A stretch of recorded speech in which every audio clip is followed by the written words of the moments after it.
étudier, bien entendu, quel est ce message qui permet au livre de Ruth d'être lu à Shavuot et non pas durant les 7 semaines qui séparent Pessah de Shavuot. Vous avez une feuille chacune? Vous avez pris des feuilles? Yofi. J'y vais, je lis, et on explique, on fait comme d'habitude, bien évidemment, ça fait partie de nos études tanachiques. Vaï beyeme shvot hashoftim vaï ra'av ba'aretz vaï lech ish mi Bethlehem Yehuda lagour bisde Moav ou veishto ou shne banav. Premier verset, il en dit long, ne serait-ce que par les verbes, les compléments d'objets qui sont employés et les sujets utilisés, bien entendu. Vaï beyeme shvot hashoftim. Et ce fut à l'époque des juges. Oui, mais vous ne pouvez pas dire des juges. Vous le savez ou vous ne le savez pas, parce que je ne sais pas si nous l'avons dit en cours, mais le livre des juges, par exemple, vous savez qu'on a un livre des juges, ça s'appelle Shoftim. Eh bien, ce livre des juges commence, lui aussi, par Vayehi beyeme shvot hashoftim. Vayehi, vous vous rappelez, je vous l'avais expliqué, à chaque fois qu'un texte commence par Vayehi, c'est que le projet textuel et l'événement textuel qui va suivre est un événement bien souvent tragique. Aval beyeme shvot hashoftim. Alors je veux dire Vaï beyeme hashoftim, à l'époque des juges. Mais là il y a marqué beyeme shvot hashoftim. Ça veut dire quoi? Voilà, exactement. Les juges étaient jugés. C'est-à-dire que le peuple jugeait ses juges. C'est-à-dire que nous comprenons qu'après que Yoshua soit décédé et que les tribus furent installées dans l'ensemble des enclaves qui leur furent destinées, eh bien, il n'y avait pas un gouvernement d'union nationale. Il y avait un gouvernement juridique sur chacune des tribus. Quelquefois, les juges seront juges d'une tribu, quelquefois de 2, de 3. Celle qui réussira à rassembler le plus grand nombre s'appellera Dvorah. Mais de manière générale, il y a un juge pour une tribu, et durant tout le livre des juges, nous voyons ô combien les agresseurs extérieurs viennent agresser Israël lorsque Israël perd de cette moralité identitaire, lorsqu'il se dégrade et non pas se relève. Et le livre de Shoftim, il est fait en dents de scie. Et les enfants d'Israël firent le mal aux yeux de l'Éternel. Alors se leva un peuple qui vient combattre Israël. Un juge apparut pour venir délivrer Israël. Et Israël se reposa pendant 20 ans, pendant 40 ans. La suite, et les enfants d'Israël firent le mal aux yeux de l'Éternel. C'est un livre en dents de scie. Yeme shvot hashoftim, c'est l'époque de Ruth et de Boaz. Boaz que nous découvrirons un peu plus tard. Pour l'instant, nous sommes avec Elimelech et Naomi. Mais l'époque de Shvot hashoftim, à la limite, on pourrait dire que par-ci, par-là, il y a la foi, mais par-ci et par-là, il n'y a pas tellement de loi. Et c'est-à-dire que d'une certaine manière, chacun des individus ici, qui composent le peuple d'Israël à ce moment-là, eh bien, est d'une certaine manière capable d'agir à sa guise. As vayehi beyeme shvot hashoftim, vayehi ra'av ba'aretz. Otpam vayehi ra'av. C'est-à-dire que non seulement la répétition du vayehi ici est importante dans votre étude biblique, c'est que si le premier vayehi concernait l'ensemble du texte, il n'aurait pas été répétitif. S'il est répétitif, c'est qu'il y a ici 2 tragédies qui se déroulent en même temps. La première des tragédies, c'est que Vayehi beyeme shvot hashoftim, c'est que l'époque des juges, de la judicature, est une époque tragique, parce qu'il n'y a pas, de régnant, il n'y a pas de règne, il n'y a pas de loi véritablement qui amène Israël dans son ensemble à réagir à l'événement nouveau qui est son installation sur la terre d'Israël. Le deuxième Vayehi, lui, vient nous annoncer quelque chose d'autre. Vayehi Ra'av Ba'aretz. Ra'av, c'est la famine, c'est la disette, qui n'en est pas moins une autre tragédie. Nous sommes donc face à 2 situations. La première, c'est que politiquement parlant, eh bien, il n'y a pas, comment dire, un pouvoir politique central, et que deuxièmement, économiquement, eh bien, les problèmes sont énormes, puisqu'on vient vous dire qu'il y a la famine, il y a la disette. Alors, il y a là, et socialement, économiquement, et politiquement, une problématique auquel nous sommes confrontés, et auquel, eh bien, les personnes, étant donné qu'il n'y a pas de pouvoir central qui pourrait, comment dire, prendre les rênes de ces problématiques politiques, sociales, économiques, eh bien, chacun, Kol echad ya'aseh hayashar be'enav, chacun fera ce qu'il trouve bien à ses yeux. Vaïler ish mi Bethlehem Yehuda lagur bisde Moav ou veishto ou shne banav. Le deuxième verset vient nous dire, en conséquence de ces difficultés politiques, sociales et économiques, en Eretz Israël, quand je vous rappelle que nous sommes à une époque où nous avons enfin pu nous installer, après 40 ans de pérégrination dans le désert du Sinaï, et près d'une dizaine d'années, presque une quinzaine d'années de combat afin de nous libérer des 7 peuples qui occupaient cette terre, nous sommes enfin installés, par tribu, mais nous sommes enfin installés. Et la problématique que nous avons signalée par ces deux vaillés, le manque politique, le manque socio-économique, va faire que certaines personnes, eh bien, vont décider de chercher leur bonheur ailleurs. Aujourd'hui, peut-être certaines personnes, malgré qu'il y ait un pouvoir politique central, grâce à Dieu, une indépendance que nous fêterons la semaine prochaine, et une souveraineté, il y a quand même certains homo sapiens qui pensent pouvoir trouver l'Eldorado outre-Atlantique. Mais là, ce qui n'est pas d'ailleurs un problème moins grave que celui que nous citons ici, bien entendu, parce que qu'est-il écrit? Vayeler ish mi Bethlehem Yehuda. On aurait pu nous dire que Vayeler Elimelech. On ne nous dit pas qui est cet homme. Dans le prochain verset, on va nous dire qui est cet homme. Mais qu'est-ce qui est écrit pour dire l'homme, Yael? Ish. Ça veut dire quoi, Ish? Hein? Oui, bidou. Ish, dans le langage du Tanakh, est un langage qui vient signifier la noblesse de cet homme-là, la puissance peut-être économique de cet homme-là, c'est-à-dire que c'est une personnalité. Une personnalité. Voilà, on essaye d'être dans le texte, merci de bien vouloir suivre. Vaïler ish mi Bethlehem Yehuda. Vous vous posez certainement la question de pourquoi on explique que Bethléem est en Judée. Ben c'est tout simplement parce que dans le territoire un peu plus au nord d'Israël, dans le terroir de Zvulon, il y avait une ville qui s'appelle Bethléem. Vous pouvez retrouver dans le Tanakh d'ailleurs cette ville-là. Donc il habitait Bethléem Yehuda, et ils ont quitté donc Eretz Israël pour aller s'installer dans les champs de Moab.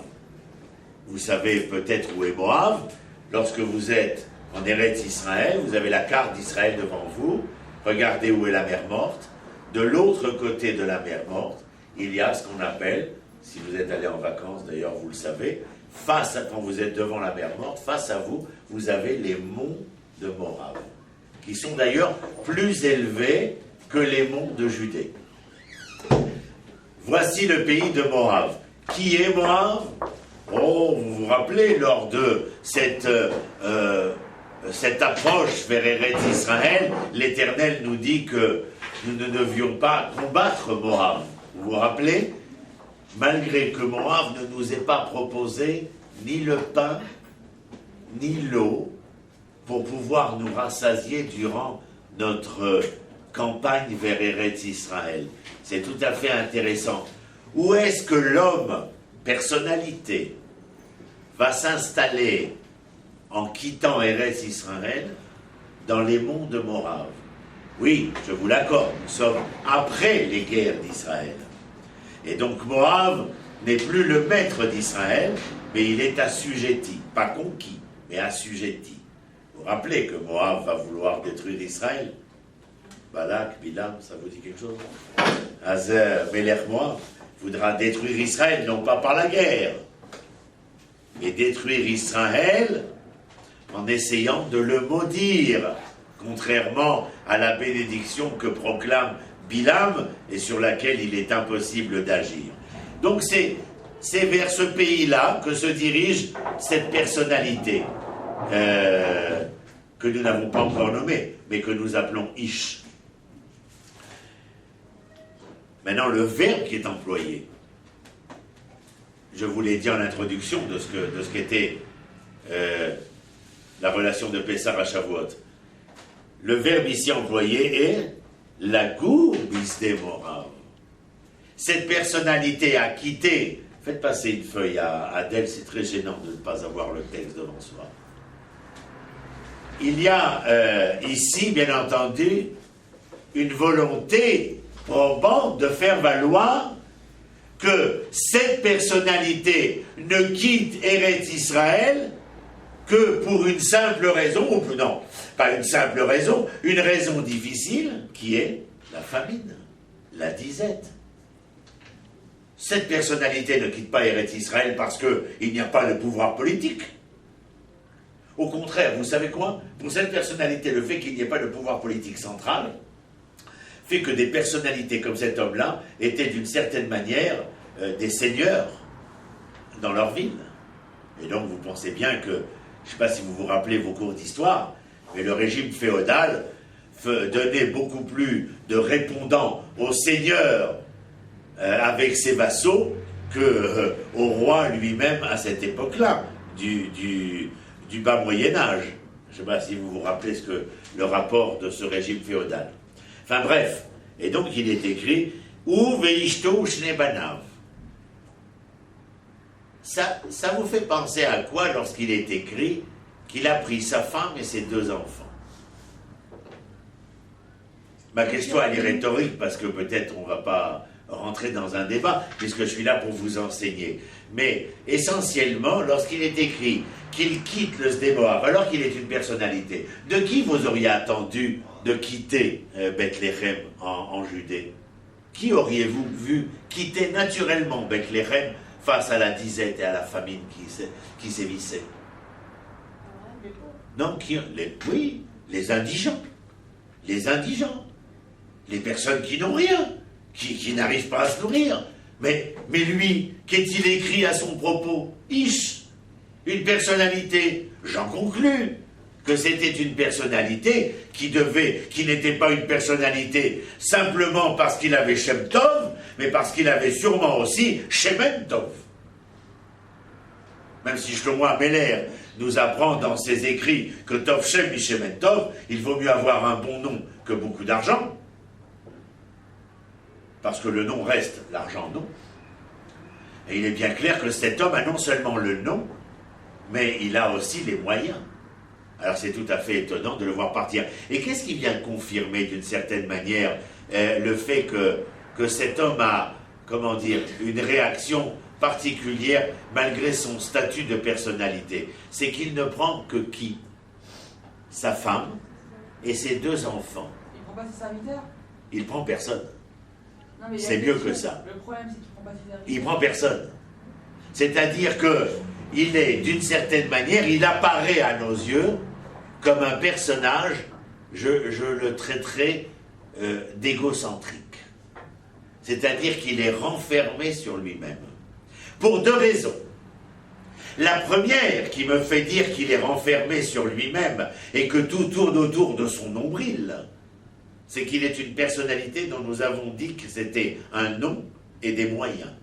Mais si tu as un nom et des moyens, et si tu es le seigneur de la ville, ta responsabilité n'est pas une responsabilité personnalisée, mais une responsabilité qu'on appellera comment? Collective. Et deuxièmement, ce qui me fait dire qu'il y a là un état de regard sur soi-même et d'égocentrisme, comme je l'appelle, bien c'est le fait qu'il ne prend que sa femme et ses 2 enfants. Par ces 2 données-là, vous comprenez que cet homme se contrefout pertinemment de ce que Bethléem peut devenir. Vous voyez, à travers 2 versets, l'étude qu'il est possible de faire. La leçon est absolument importante. Ces 2 Vayehi que nous avons vus qui présentent la situation politique et socio-économique, la réaction d'une des personnalités face à un événement tel que la disette et la famine, ou à travers le propos qui est énoncé ici, on vient nous présenter un homme qui se contrefout de l'environnement qui fut le sien. Je ne parle pas de l'environnement écologique, je parle de l'environnement humain qui fut le sien. La réaction d'Adèle est tout à fait justifiée, puisque nous aurions attendu d'un individu comme ce bonhomme, cette personnalité, eh bien nous aurions attendu qu'il qu'il s'interroge sur le devenir de la population qu'il abandonnait. 2 versets seulement pour dire tout ça. Je continue, verset Gimel. Ah, Veshem Aish. On ne déborde pas. Shem Aish. Ish, c'est une personnalité. Shem Aish, Elimelech. Veshem Ishto, Naomi. Veshem Shne Banav, Machlon, Vechilion, Ephratim, mi Bethlehem Yehuda, Vayavou Sde Moav, Vayu Sham. Ce verset aussi est absolument important. Je ne sais pas, j'imagine que jusqu'à aujourd'hui, vous ne vous êtes pas assises comme nous le faisons sur le livre de Ruth, la Megillah de Ruth, et c'est d'autant plus important, bien entendu, de le faire que lorsque vous arriverez à Shavuot, vous serez non seulement capable d'écouter la lecture de la Megillah, mais vous serez surtout, comme doit être l'élève, ceux qui, ayant appris la leçon, n'ont qu'une seule envie, de la faire connaître, de la faire savoir.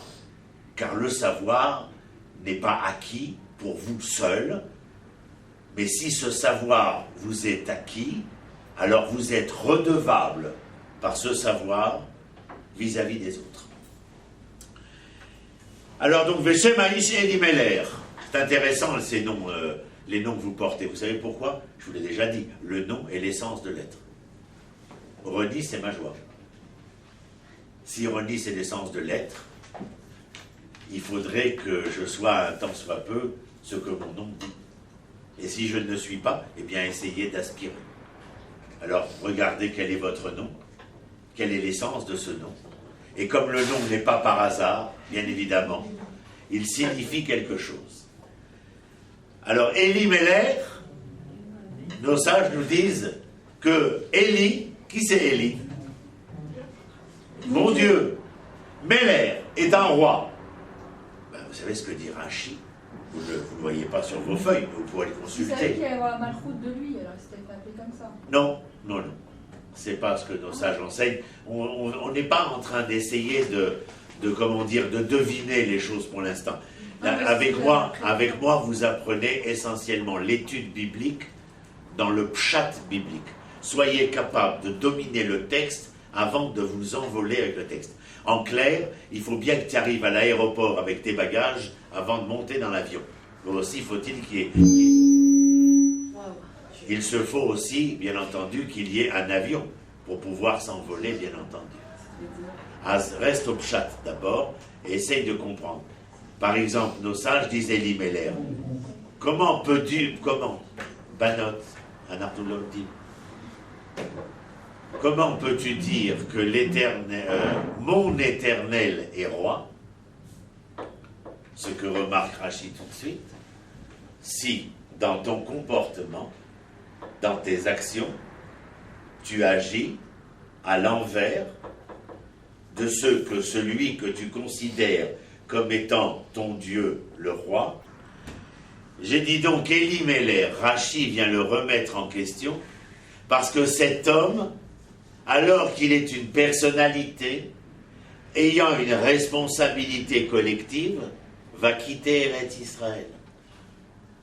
À partir du moment où le peuple d'Israël est installé en Eretz Israël en tant que peuple, eh bien, on ne peut pas quitter Eretz Israël. Un autre propos vous rappellera que le Hallel, dans la Gemara de Megillah, page 14, Eh bien, le Hallel, nous le disons à Hanouka parce qu'il y a eu le miracle et la victoire des Hashmonaïm en Eretz Israël, et le Hallel se dit qu'en Eretz Israël. Alors la Gemara vient et dit, mais le Hallel a été dit aussi à la sortie d'Égypte. Et que répond la Gemara? Mais oui, mais le Hallel qui a été dit avant la sortie d'Égypte a été dit bien avant que nous rentrions en Eretz Israël. Une fois que nous étions rentrés en Eretz Israël, nous ne disions le Hallel que pour ce qui se passait en Eretz Israël. Et donc pour Purim, il n'y a pas de Hallel, parce que ça c'est un miracle et une victoire qui a été réalisée en dehors d'Eretz Israël. Tu as un peu des réponses à ta question. Et donc, Elimelech, sa femme Naomi, Veshem Shne Banav, Machlon, Chilion, Ephratim, mi Bethlehem, Yehuda. Donc il a 2 enfants, Machlon et Chilion. On peut passer son temps aussi à essayer de décortiquer tous les autres noms. Ce qui m'intéressait, c'était Elimelech d'abord. Mais ce qui est important ici, c'est le verbe. Vayavo Sde Morav, Vayiyu Sham.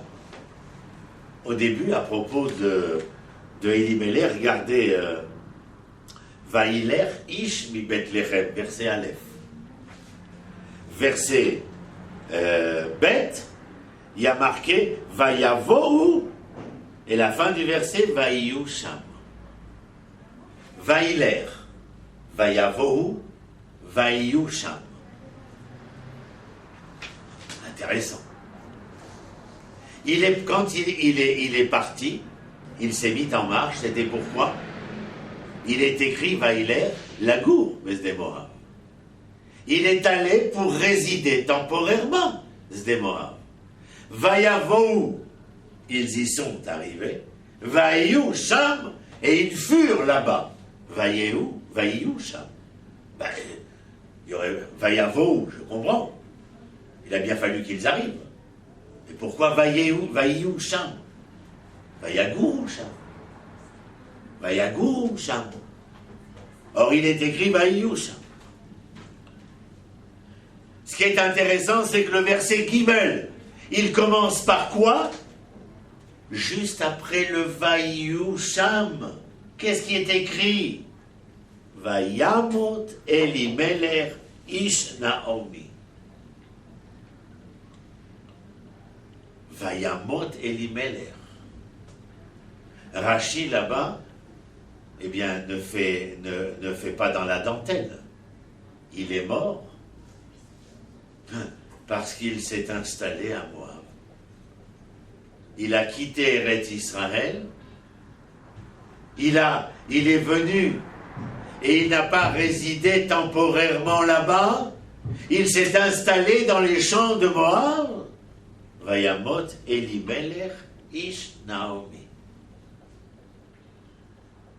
La raison de sa mort, c'est parce qu'il est parti et qu'il a voulu s'installer ailleurs.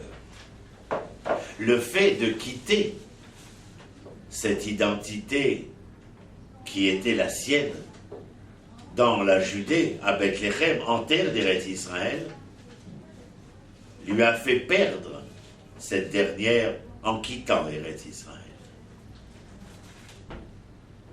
Vous savez, pour bien comprendre, la terre d'Eretz Israël, Dieu la donne en lui donnant un qualificatif, des qualificatifs. La terre où coule le lait et le miel. D'accord ? La première question que vous devez poser, ou plutôt la première réflexion, c'est de dire, c'est pas un cadeau le lait et le miel. Le lait, il vient du sang, et le miel, il vient de l'abeille. Le sang et l'abeille sont des produits impurs. La force d'Eretz Israël, c'est de transformer l'impur en pur. Pour ceux qui y sont. La terre que je vous donne, Eretz Zabat Chalav Udvash. Mais si tu quittes la terre où coule le lait et le miel, tu fais pas marche arrière. Tu renverses la vapeur. Et tu transformes le pur en impur. Vous vous rappelez ce qu'on a dit à l'introduction? Les 49 charelles portiques de Touma, d'impureté, sont les différents paliers où l'identité d'Israël se dégrade. L'impureté d'Israël, c'est d'avoir voulu s'installer en Égypte. Vaishvu Sham. tel point que la Gemara dans Ktuvot dira, celui qui habite en dehors d'Eretz Israël ressemble à celui qui n'a pas de Dieu. Domé l'émi chez Enlo Eloa. Et cette impureté est intimement liée. Prenez le livre de Yecheskel, chapitre 36. Lorsque je vous sors d'entre les goïms, qu'est-ce qui a marqué après, chapitre 36? Je verse sur vous des eaux pures. Pourquoi faire je verse sur toi des eaux pures? Eh bien, pour te dire que tu es impur. Si tu étais pur, je n'aurais point besoin de verser sur toi des eaux pures. Je verse des eaux pures parce que tu es impur. Pourquoi es-tu impur? Eh bien, parce que tu as résidé sur une terre étrangère. Lorsqu'il est écrit Vaïou Sham, ils s'installèrent là-bas. Et qu'ensuite, de suite après, il est écrit Vayamot Elimelech Ish Naomi. Rashi, comme je vous l'ai dit, réagit immédiatement. Il est mort parce qu'il était là-bas.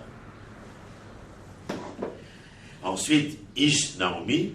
Alors ici, Ish, bien entendu, c'est pas la personnalité. Ish Naomi, c'est l'homme, c'est-à-dire l'homme de Naomi. Les femmes, jusqu'à l'époque de la rédemption, devront appeler leur mari Bahali, mais les hommes appellent leur femme Ishti. C'est-à-dire que l'homme voit dans la femme le féminin du masculin qu'il est. Mais la femme, de par la faute première de l'histoire humaine, voit dans l'homme non pas le masculin de l'être féminin, mais elle y voit son maître. Et à la fin des temps, la femme n'appellera plus son mari mon maître, mais elle l'appellera mon homme, c'est-à-dire le masculin du féminin que je suis. Et là, le rapport de Ish à Isha sera de Isha à Ish. Et s'il y en a parmi vous qui sont au MLF, au mouvement de libération féministe, eh bien sachez que c'est prévu dans le programme, mais c'est pas pour tout de suite. Voilà. Comme quoi, vous voyez, les leçons sont toujours intéressantes et probantes. C'est la raison pour laquelle il faut, mamash, se concentrer dessus. Et donc, Ish Naomi Vatishaer, Ish Neobanea. Mazé Vatishaer, elle est restée. Oui, ben, c'est évident qu'on ne parle pas du point de vue physique ici. Elle est restée. On a bien compris qu'elle est restée en Moab après la mort de son fils, de son mari. Et Vatishaer ici, c'est elle se retrouve seule. Elle se retrouve isolée complètement. Tant que Elimelech était présent, l'homme qui était une personnalité à Bethléem n'en avait pas perdu de la grandeur du bonhomme, c'est-à-dire du gestionnaire qu'il devait être à Bethléem en Judée. Il avait dû prendre certainement des dispositions pour permettre à sa famille, non pas de survivre, mais de vivre dans les champs de Moab. La perte de Elimelech transforme Naomi et ses enfants comme des êtres en manque, comme des êtres isolés. Et que se passe-t-il alors lorsqu'ils se retrouvent seuls face à eux-mêmes, dans un pays étranger, dans une terre étrangère? On aurait attendu peut-être de voir Naomi et Mahlon et Carlon foutre le camp de Moab et revenir à la maison. Dans des moments tragiques et dramatiques de l'histoire des hommes, on voit bien souvent que la réaction humaine est de rentrer à la maison. Parce que la maison représente d'abord et avant tout un havre de paix, un endroit de sécurité. Ce n'est pas par hasard si enfant, dans l'instinct naturel, réactif de l'enfant poursuivi par quoi que ce soit, l'enfant criera maman et courra à la maison. C'est naturel. Là, il ne quitte pas. Mais qu'est-ce qui est écrit? Vaïsou lahem nashim moabiyot, shem ha'achat orpa, veshem ha'shenit Ruth, vaïshvu sham ke'eser shanim. Vous êtes intelligente, sans nul doute. Vous comprenez que le texte est un processus. Qu'est-ce que vous attendiez de Mahlon et de Carlon s'ils sont restés en pays de Moab? À force de rester en exil, et nous en France, nous sommes bien conscients, pour ceux qui sont restés, et depuis la fin de la Seconde Guerre mondiale, qu'il n'y a rien d'étonnant à ce que des juifs ou des juives épousent des goïms. Comment dit la Gemara? La traduction en français, ça fait des vers, sans en avoir l'air. On ne peut pas rentrer chez le tanneur et ressortir sans odeur. Aujourd'hui, grâce à Dieu, on peut ne pas avoir envie de rentrer chez ce tanneur-là parce qu'on a notre propre tannerie, notre propre odeur à nous-mêmes. Mais si vous restez chez Morav, qu'attendiez-vous des enfants d'Elimelech? Ils vont les trouver où? À Morav. Ils étaient mariés avec des Moabites. Le sujet ne vient pas rentrer là-dedans. Ils ont épousé 2 goyotes, point à la ligne. Ni convertis, ni rien du tout. Mais déjà depuis avant, ils avaient épousé. Qui avant? Avant, ils n'avaient pas déjà épousé les... Non, c'est après la mort d'Elimelech. Sur le texte, c'est marqué. Vayamot Elimelech, vaïsou lahem nashim moabiot shema echad orpad. Après la mort de leur père. On comprend bien qu'ils sont devenus les nouveaux hommes de la famille et ils épousent 2 goyotes. La plupart des sages disent qu'elles n'ont jamais été converties. Un seul d'entre eux dit que peut-être elles ont été converties.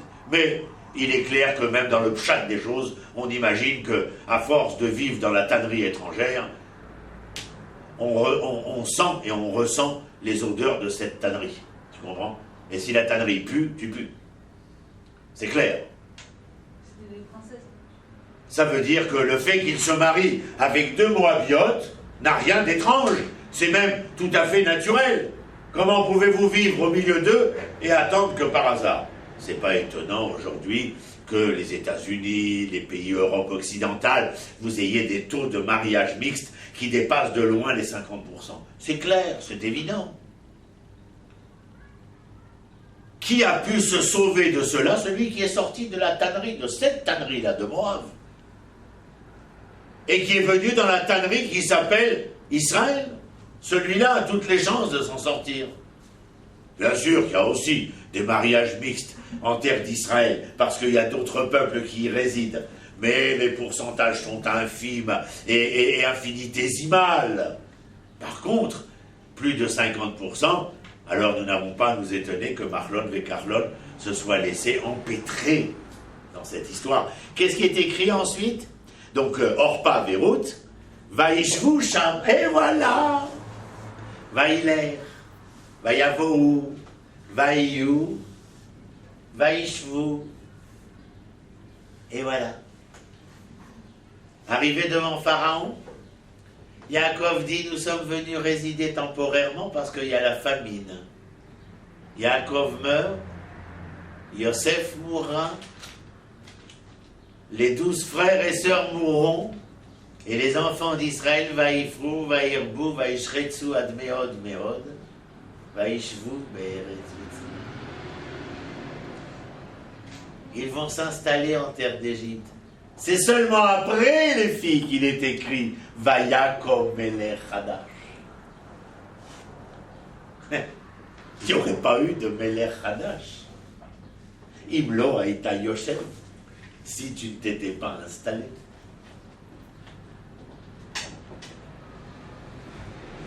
Une petite phrase de nos sages. Celui qui a cuisiné Erev Shabbat, il mangera Shabbat. Vous connaissez cette formule? Ben, mon grand-père, il avait une autre formule, lui. Comme on fait son lit, on se couche. Ce que vous avez semé, c'est ce que vous récoltez. Enfin, vous êtes à ce point abruti par l'histoire pour penser que ce que l'on sème, on ne le récolte pas. Soyons sérieux. C'est clair que ce que nous semons, nous récoltons ici. Vaishvu sham ke'eser shanim. Vayamutu gam shnehem Machlon vechilion. Ah ben alors celle-là, Rachid ne démord pas. La malédiction a été ouverte par la décision de Elimelech. On ne peut pas décider de semer ce que Elimelech va semer et de ne pas récolter ce que Elimelech et ses enfants vont récolter. Cela est clair, est évident. Donc la leçon ici est très importante.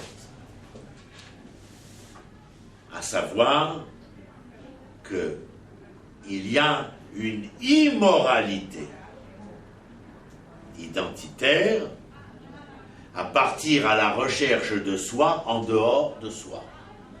Et que celui qui viendrait partir à la recherche de lui-même, en dehors de lui-même, tout ce qu'il y rencontrera, c'est la perte de lui-même. Mettez-vous bien ça dans le crâne en tout cas. Parce que vous y êtes confronté dans la seconde qui suit la phrase que je viens de prononcer. Pas demain, pas dans 5 ans, pas dans 10 ans, dans la seconde qui vient maintenant. Et dans 5 minutes, il y a la cérémonie du Yom HaZikaron, du jour du souvenir de la Shoah et de la Gvoura. C'est bien évidemment que nous avons, nous aussi, à tirer les leçons de l'histoire. Pas nous contenter de slogans, à tirer les leçons de l'histoire. Le fait que nous soyons assis ici, au Bachontal, à Jérusalem, et que nous allons commémorer ce jour, et la semaine prochaine commémorer et nous réjouir de cette possibilité que nous avons eue de revenir au terroir souverain et indépendant, afin de recouvrir, de retrouver celui-même que nous devons être. Alors de tout cela, de l'ensemble de ces choses, de ces événements-là, et de commémoration, et du souvenir, et de la joie, eh bien, doivent nous remettre en question, essayer de trouver quelles sont les vraies solutions, quelles sont les vraies, pas solutions, mais leçons de l'histoire. Encore un verset avant de nous quitter. Vatishaer Aisha Mishne Yadela Misha. C'est-à-dire que Naomi est restée veuve et aussi femme ayant perdu ses 2 enfants. Elle a perdu ses 3 hommes. Et c'est elle maintenant, comme il est merveilleux de rappeler à chaque fois comment la jante féminine va à chaque fois reprendre en main, d'une certaine manière, une histoire qui va devenir pas seulement l'histoire personnelle de cette femme, mais l'histoire à venir et l'histoire en devenir du peuple d'Israël. Vatakom i vekalotea, vatashov misde Moav, ki shama misde Moav, ki pakad Hashem et amou la tête lahem lechem. Le premier verbe, c'est vatakom. On comprend qu'une société patriarcale, en triangle, où le père est en haut, la mère au milieu et les enfants en bas, il était difficile à Naomi au milieu de décider pour ce que ces hommes avaient engagé. Mais dès que les hommes ne sont plus, qu'est-ce qui se passe? Vatakom Naomi. Elle s'est levée. Vous voulez que je vous dise? Vous pouvez même traduire par elle s'est soulevée. Elle n'a pas fait que se lever, elle s'est soulevée pour engager ici un processus avec ses belles-filles. Vatashov misde. Mais la chouve, c'est revenir, c'est se repentir, c'est s'asseoir aussi. Vous le saviez que le verbe lachemet a 3 occurrences? Repentir, répondre et s'asseoir. À vous de chercher. Pourquoi un mot à 3 polysémies? Et quel rapport y a-t-il entre ces 3 données? Du repentir, de la réponse et de s'asseoir. La semaine prochaine, je vous donnerai ma réponse à moi, si Dieu veut. Et en tout cas, merci d'avoir été attentifs autant que possible.